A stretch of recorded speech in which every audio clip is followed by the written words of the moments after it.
Okay students, for today's video, I will present a PowerPoint presentation to you all. I also made this PowerPoint presentation in the middle of the night and I finished around 1 a.m. During those time, I am very tired. I am contemplating about life, about my life decisions. May I also remind you na this is the first PowerPoint presentation I've done for like 2 years. And with that being said, this is also the first time of me presenting a PowerPoint presentation for also 2 years. Let's get started. So this PowerPoint presentation is titled Methanol Production and Leterrier's Principle. It's for chemistry, guys. First order of business, what is methanol? Nope, not that kind of methanol. That's also meth, but different meth. It's methanol. So don't do drugs. Look at them. Don't do drugs. So methanol, also known as methyl alcohol, is a colorless, flammable liquid. It's a form of liquid. Significance of the process. Why do we go through all the trouble for the process, di ba? Why? Because this process is how methanol is created. Oh my gosh, 999 IQ being brain. Who would have thought about that? Methanol production is how methanol is created. Wow. Next is, and methanol is good. Oh my god. Actually, in today's society, methanol is used for so many applications. I'm gonna give you an example. Fuel source. It's pretty self-explanatory. Fuel source of fuel, the thing that makes cars go boom. Antifreeze solutions, also known as coolants. Methanol is the main ingredient of these chemicals. What are antifreeze solutions for, you ask? Coolants are used mainly for regulating temperatures. It can be found in your cars. It regulates the temperature of your engine during extreme temperatures. Also found in your refrigerators.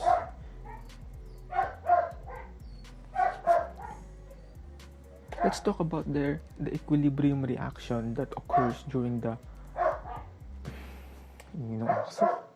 Let's talk about the equilibrium reaction that occurs during the process of methanol production.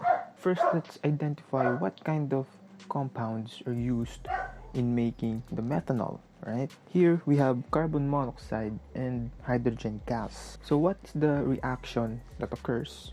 That is a reaction, but a different kind of reaction. The equilibrium reaction that occurs is this. CO2 plus 2H2 is equal to CH3OH. CH3OH is the chemical formula of methanol. After balancing this equation, this is what we come up with. Now, remember, on paper, this is how it's supposed to look like. That's enough on paper, right? In theory. But in reality, when you do it in real life, things may vary.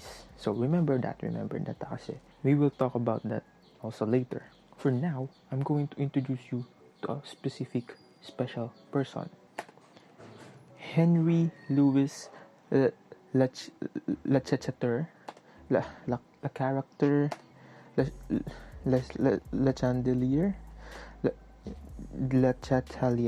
Leterrier. There we go. He is the main proponent, or actually he created the Leterrier's principle. What is that, you may ask? I got the answer for you, my guy. Also known as the equilibrium law, and it means like basically imagine a seesaw, alright? When you put weight on one end, it will not be balanced. It will go down. To balance the seesaw, you have to put another weight on the other side of the seesaw to make the thing balance. Basically, that's it. You have to do something on the other side to counteract the change that will happen.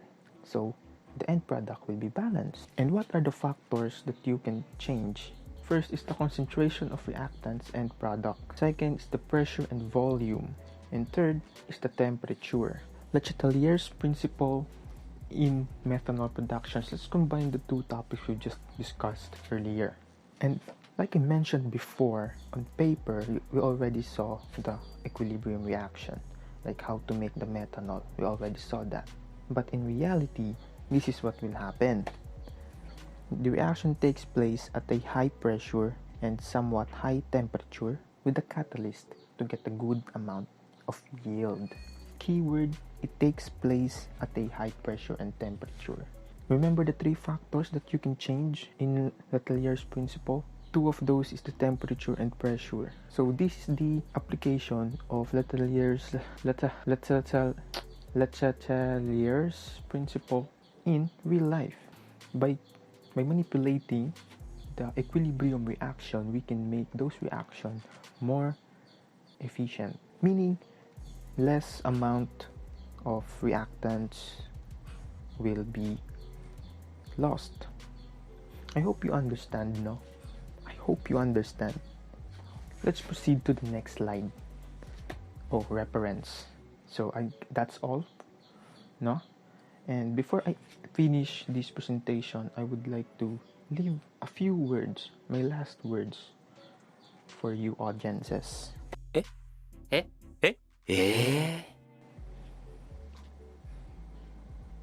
is the end. This is the end of the presentation. And thank you.